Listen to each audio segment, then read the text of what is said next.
Mark Malhenzie, Senior Project Manager for PennDOT. So can you tell me what are some of the options that you considered as an alternative to closing 11 and 15 during this section of the project? Yes, so the key to looking at Marysville was determining the space and understanding the equipment that would be needed, the width of the equipment, and understanding if equipment was put in there along with the width of any protective systems, how much space would then remain? And the space that remained was less than what a car could fit in.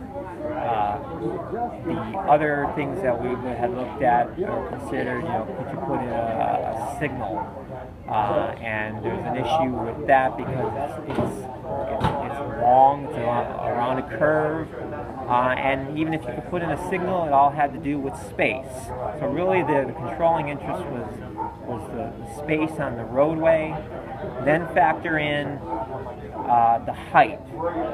The protective system that we were able to put in, the crane with the shield on Duncannon, that was only 140 foot high. With Marysville, it's up to 250 feet high.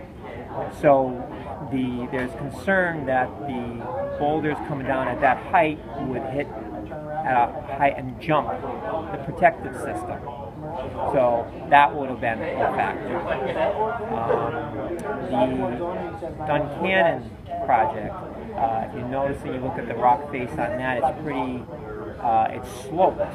So when the cranes can actually sit up against the slope and then have its arm extended out, well, Marysville is more vertical. So then the crane would actually have to sit back on the smaller rock faces, the ones that are on the right-hand side closer to the rail, they're only 30. So it would literally have to sit all the way back in order to extend its arms upward. So the width was a very key ingredient, and the height, and determining whether or not there was actually space to even put in a travel lane, whether it was controlled by a traffic signal or any other kind of means.